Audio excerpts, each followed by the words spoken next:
النية ولكل نية نسأل حضرتنا بالمصطفى محمد صلى الله عليه وسلم ثم إلى أرواح آبائه وإخوانه من الأنبياء والمرسلين وآل كل منهم وصحابة أجمعين ثم إلى أرواح أئمة المجتهدين ومقلدهم بالدين والعلماء العاملين ساداتنا سفيان الحق والحجر والضحى المستحين بالدين مساهل البلدة أجمعين ثم إلى أرواح والدينا من تسبب إليهم تسبب إلينا وأمتنا خاصة المرحوم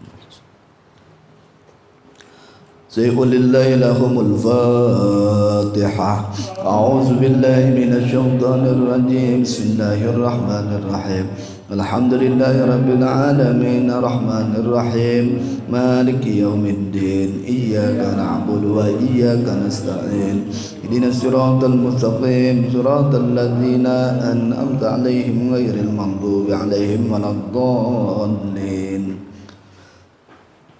فاتحة خصوصا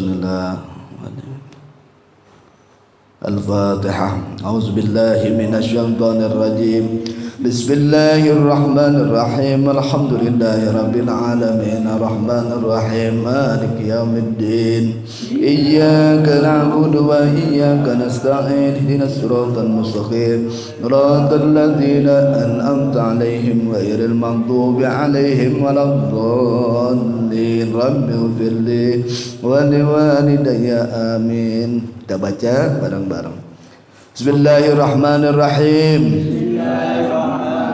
Wa qala al-ulama'u, berkata para ulama, wal ma'rifatu huna ma'rifah yang dimaksud dalam ilmu tauhid al-idraku al-jazimu adalah pengetahuan yang teguh alladzi laisa ma'ahu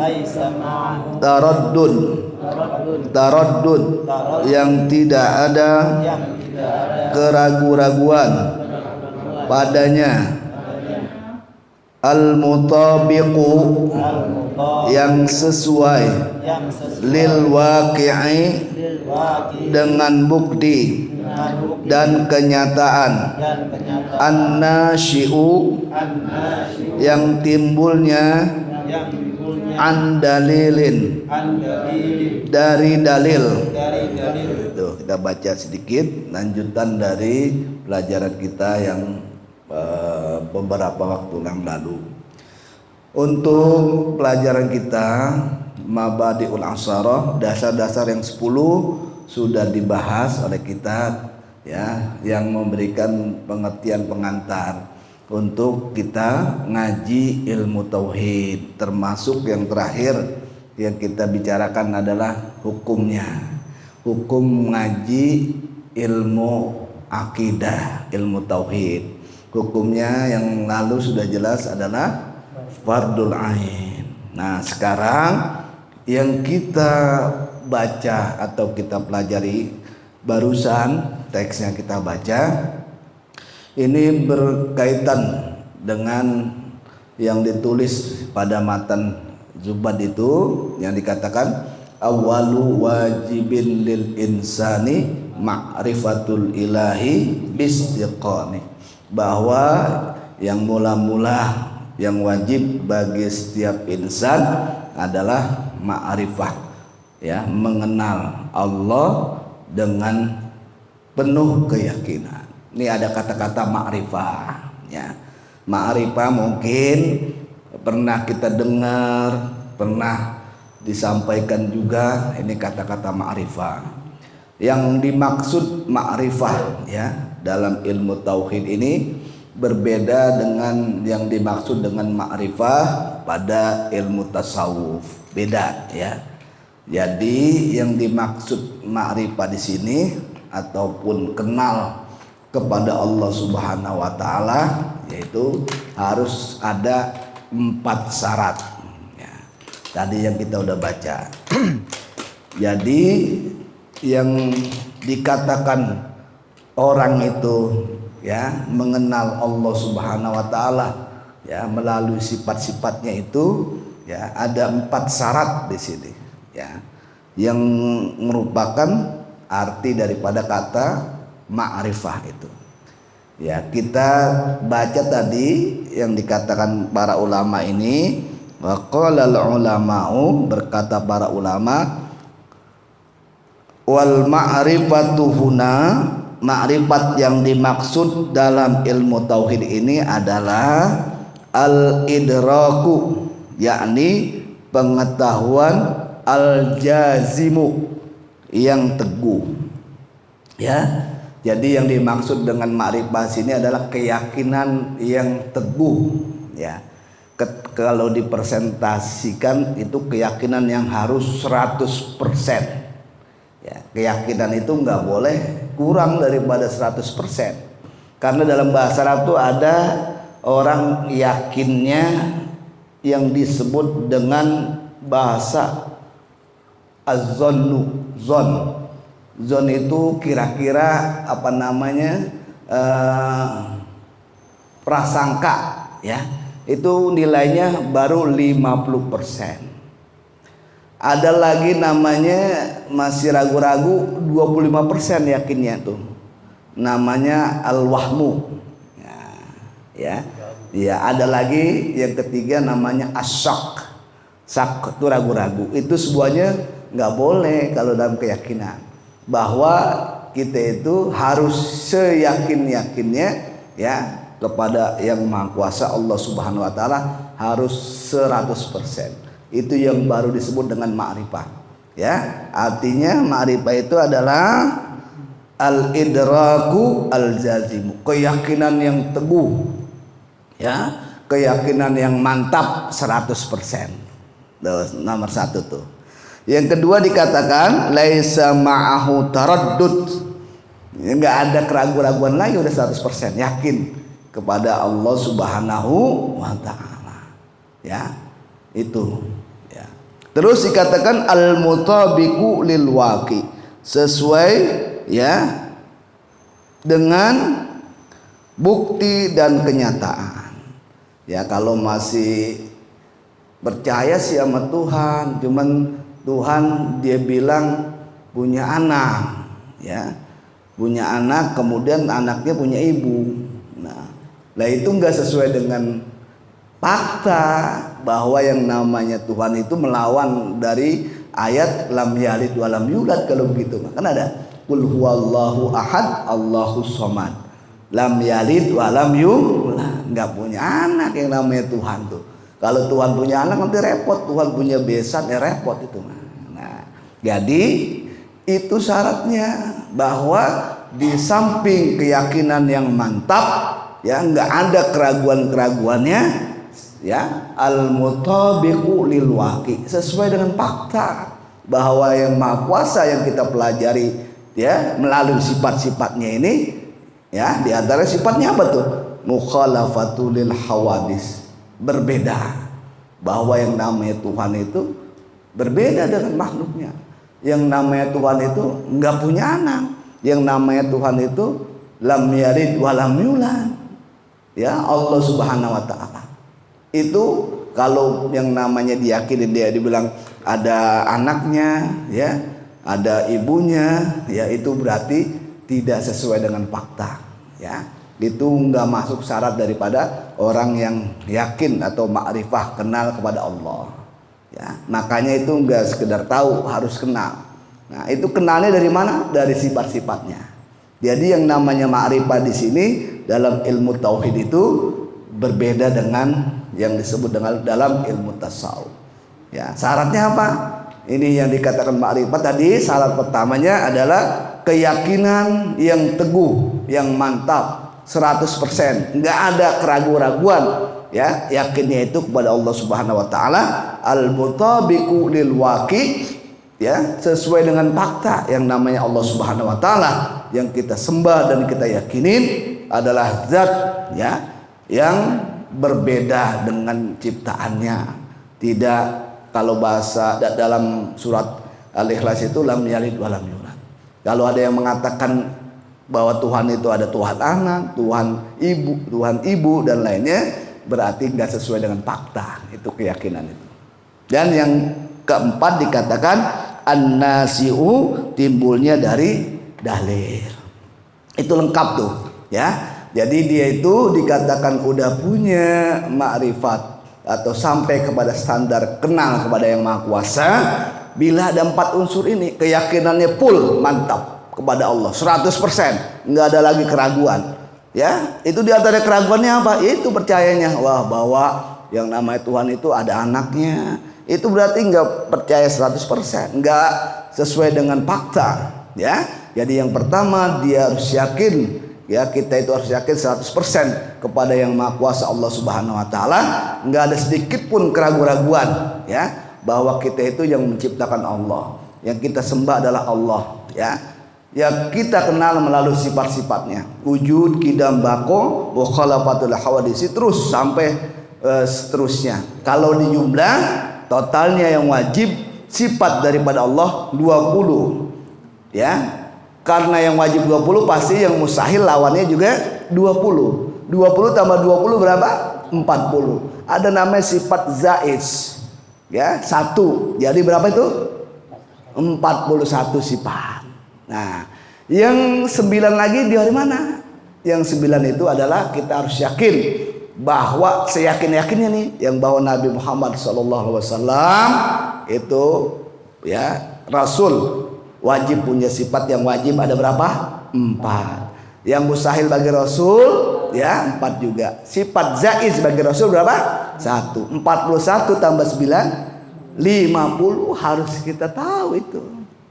Nah, itu mah fardhu ain ya. Udah tahu itu enggak apa, udah yakin 100%, enggak ada keraguan-raguan, mutabiqul waqi ya, sesuai dengan fakta, kenyataan. An-nasi'u anid dalil ya. Kita juga harus punya dalil ya, harus punya dalil. Jangan sampai kita itu yang disembah siapa? Allah ya, dalilnya mana ditanya nggak ngerti, itu juga berabe. Kalau dia jawab ya saya mah bagaimana orang tua saya, emak bapak saya yang nyembahnya Allah, jangan begitu. Itu namanya masih tingkatan taklid, ikut ya. Dalilnya ya paling gampang, biar tinggal gampang aja. Dalilnya mana tentang adanya Allah? Adanya langit bumi gitu ya. Kalau kita ngaji kan ngaji sifat 20 dari zaman dulu begitu ya kan. Allah ada Allah ya, yakin seyakin-yakinnya adanya Allah ya. Dalilnya mana? Adanya langit bumi. Ntar sifat bako adanya mana? Dalilnya langit bumi aja, enggak apa-apa ya. Itu namanya dalil apa namanya, ijmali, dalil yang umum. Itu mah fardhu ain ya. Jangan sampai kita nyebut saya mah ngikut orang tua, jangan. Itu namanya ngikut taklid. Kita tuh harus nyebutin dalil, harus tahu adanya Allah itu ya. Yang paling sering ya adanya langit bumi.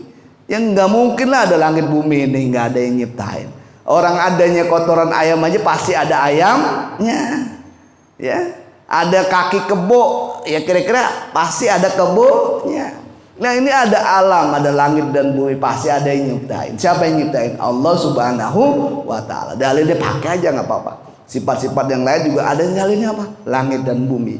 Adapun secara tafsili, perinci, mengerti dalil Al-Quran, dalil hadisnya ya, terutama untuk membantah orang-orang kafir yang menyerang biasanya tentang keyakinan ini. Itu mah ada tugas sendiri yang ngerti dalil secara terperinci. Itu bukan fardhu ain, itu namanya fardhul kifayah. Ada seseorang atau beberapa orang atau yang khusus mendalami itu ya. Kita sampainya tadi fardhu ain, mengenal daripada sifat-sifat Allah itu, mengenal Allah Subhanahu wa taala. Itu yang disebut dengan tahapan ma'rifah ya.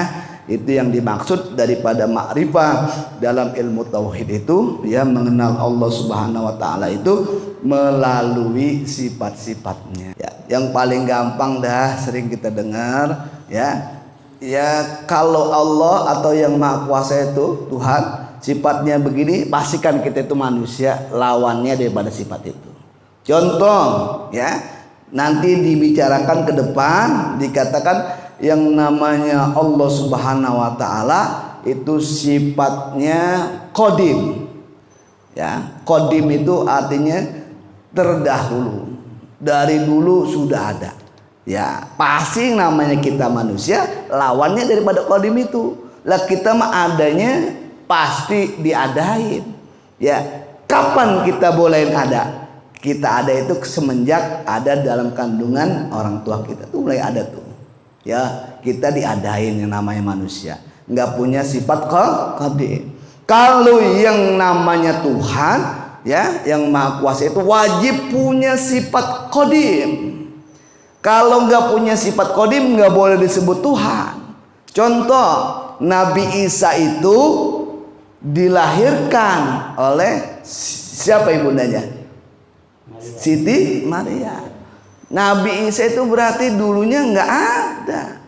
Ya, dilahirkan, diadakan oleh Allah Subhanahu wa Ta'ala. Nggak punya sifat qadim Nabi Isa itu, makanya nggak boleh disebut Tuhan.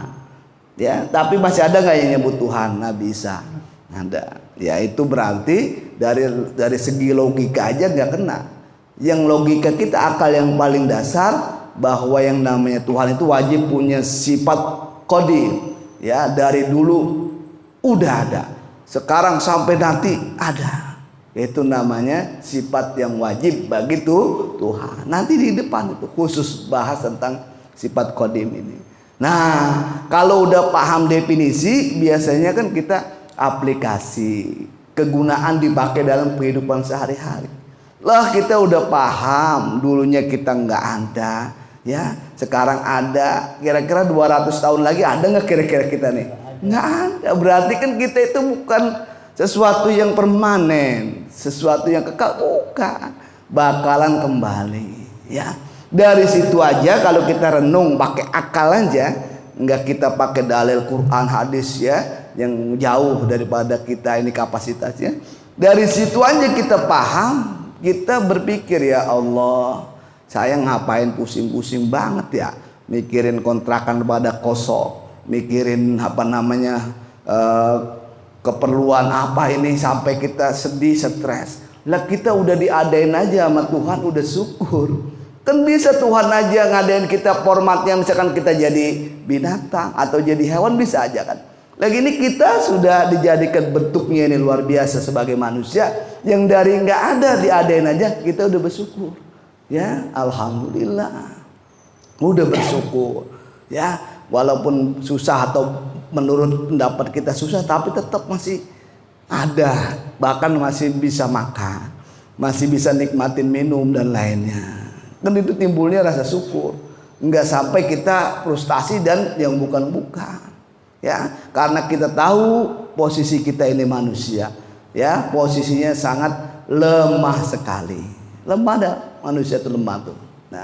Nah ini keyakinan ini didapat dari mana sih?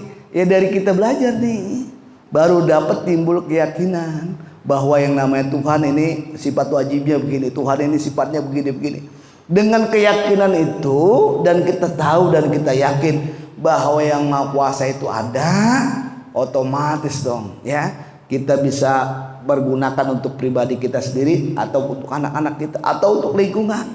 Minimal kita bisa negor, ya, jangan sampai berbuat hilaf, berbuat dosa, berbuat salah. Itu dilihat Tuhan, yang kuasa lihat perbuatan itu semuanya. Nah, itu kan berdasarkan yang diajiin, ditahuin, dipelajarin, jadi tahu bahwa adanya yang namanya Tuhan yang Maha Kuasa itu ada, yang ngawasin terus kepada kita. Wah, ini efeknya luar biasa. Ya, ini kalau seandainya sampai di situ, itu pemahaman kita. Adapun sampai kita itu punya pemahaman yang ada dalam hati kita, sampai ada rasa daripada keyakinan itu mutlak hadiah dari Allah Subhanahu wa Ta'ala. Ya, jadi itu bentuknya hadiah. Ya, sampai ada rasa dalam hati yang gerakin kita dengan keyakinan itu, kita mau sholat, mau ibadah, mau ngaji, mau taat, itu udah main sampai kerasa dalam hati itu. Karena ada orang itu yang paham adanya yang Maha Kuasa, paham apapun yang diajarkan itu tentang hari yang berikutnya, tentang pertanyaan kubur dan lain-lain, paham. Cuman pemahamannya sampai di otak saja, ya, nggak sampai ke tenggorokan, apalagi sampai hati. Ada, ya, bahkan ada yang menurut sejarah tuh, yang Snockhorst itu luar biasa, banyak hadis hafal, ilmu agamanya luar biasa, tapi bukan Islam, ya, luar biasa. Itu sampainya nggak sampai di hati, cuman berupa ilmu yang ada di kepala doang, nggak sampai ke hati. Lah kita mah ya pengennya dapat hadiah itu, kita paham tentang keyakinan yang kita pelajarin, pengen mah ada rasa, ada nyerap ke hati, biar dapat hadiah. Ya, itu hadiah dari Yang Maha Kuasa.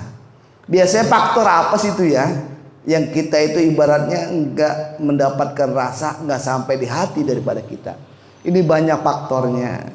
Di antaranya kita itu biasanya, kata para ulama yang dijelaskan itu, faktor ada dalam hati kita yang terlalu takut buat besok ini makan apa, besok punya apa. Ketakutan kita ini akan hari besok gitu, ya, sampai enggak sempet yang lain-lain, ya. Ya kalau diajak ngaji aja misalkan, ya, wah nggak bisa nih, besok hari Senin mau ngerjain tugas, ngerjain pekerjaan yang banyak ini. Takut hari besok kerjaannya dimarahin bos, nggak sampai target dan lainnya. Jadi nggak bisa ngaji, ya. Artinya datang ke taklim, meluangkan waktu, nggak bisa. Karena terlalu fokus takut tentang hari besok nih, ya, itu biasanya, ya. Ada lagi yang terlalu ibaratnya ada rasa dalam diri itu, merasa hasut, rasa dengki. Ini juga yang menghalangi dapat hadiah daripada Yang Maha Kuasa. Halangi orang bisa taat, halangi orang bisa ada rasa, halangi orang untuk berbuat ibadah taat itu kalau ada rasa hasut ini, ya, rasa hasut, rasa iri, rasa dengki itu. Enggak mau kalau orang itu dapat enak, dapat nikmat, dan seneng kalau orang itu dapat susah. Nah, kan repot tuh, penyakit itu obatinya repot tuh. Mau berobatnya di mana itu? Ya. Ini yang bisa halangin kegiatan ataupun jiwa kita dibawa untuk ibadah, untuk baik, ya, untuk bisa mendapatkan manfaat dari taklim, dari mana, ya. Itu repot hawa ataupun yang disebutkan itu hasud itu. Bisa repot, ya, bisa repot ini, ya. Itu diantaranya yang biasanya banyak halangi, faktor-faktor yang lain daripada kita ikut taklim, ikut ngaji, mau ibadah dan lainnya. Itu rasa-rasa atau pikiran-pikiran begitu yang mengganggu biasanya, ya. Yang berikutnya juga ya urusan-urusan berkaitan dengan keduniaan, terlalu ataupun over, ya, untuk mementingkan untuk urusan keduniaan. Kalau bahasa Arabnya hubbud dunya misalkan. Jadi nggak ada fokus yang lain-lain, ya. Ya lebih baik dia kondangan misalkan. Ini ngaji, entar dulu nih kondangan. Kondangan ini bukan undangan biasa, ini udah utangan katanya. Harus datang, ya. Kalau dia pernah datang kondangan, ya, nggak sempet dah katanya ngaji itu, ya. Udah begitu juga belum makan lagi, ya. Belum makan, mana mau ngaji katanya, makan dulu gitu kan. Kata temennya, udah ntar ngaji dulu, ntar kalau udah ngaji ya dimasak nasi goreng dah, dibikinin katanya, biar supaya ngaji aja dah dulu, ntar makan mah bisa belakangan habis ngaji, dicariin dah nasi goreng atau apa, dibeliin, ya. Tetap aja nggak mau juga, ya. Kondangan dulu yang penting, utangan nggak enak. Nah itu pertimbangan itu, ya, sampai istilahnya, ya, diajak yang pakai mobil drot misalkan, itu diajak buat ngaji, ya, pakai mobil drot, bukan orang yang bergeser, mobil drotnya itu yang patah, ya, karena saking kerasnya, saking susahnya, itu badan dibawa untuk hal-hal yang mendekat kepada Allah. Ada yang begitu berat. Nah itu faktor-faktor itu biasanya yang halangi Yang Maha Kuasa berikan hadiah kepada kita, sampai ada rasa, sampai ada dalam hati ngerasa wah pengen ibadah, pengen dekat. Kalau udah dapat hadiah itu mah kita mau nggak mau kita diam aja juga. Udah ke bawah itu badan kita ini, dibawa mau nggak mau untuk bisa ibadah. Ya sholat apa mau enteng, ya, walaupun ditahan gimana. Itu menariknya secara otomatis.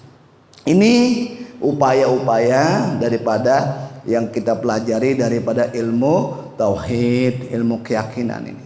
Ilmu yang fardu ain ya bagi kita yang usianya udah 15 tahun ke atas, akalnya sehat atau orang mukallaf, ini fardu ain. Wajib dia belajar tentang ilmu tauhid, ilmu keyakinan. Biar kenal yang namanya Allah Subhanahu wa taala melalui sifat-sifatnya. Ya, itu saja yang saya sampaikan pada malam kali ini yang disebut dengan ma'rifah ya dalam ilmu tauhid. Yang berikutnya insya Allah kita masuk pada bahasan yang berikutnya setelah ma'rifah itu adalah sumber datangnya pengetahuan ya, sumbernya dari mana insya Allah semuanya sehat ya. Allah Subhanahu wa taala berikan kemudahan bagi kita semuanya, anak-anak kita semuanya pada sehat ya, hidupnya berkah, diselamatkan Allah kehidupan kita dunia di akhirat, diselamatkan, dimudahkan semuanya ya. Allah jaga lingkungan kita, jaga keluarga kita ya, dengan terus upayakan dari waktu-waktu yang ada sedikit mah disisain ya buat kegiatan-kegiatan yang mengisi rohani kita ya, biar seimbang, jangan sampai jasmani badan kita ini yang habis full 24 jam untuk rohani nggak kebagian ya, sungguh merugi batas waktu udah habis nantinya ya. Kita mohon pada Allah Subhanahu wa taala semoga yang kuasa berikan taufik, kekuatan, berikan hidayah pada kita semuanya, amin ya rabbal alamin. Mohon maaf bila ada alfa dan hilaf, wal afu minkum. Wassalamualaikum warahmatullahi wabarakatuh.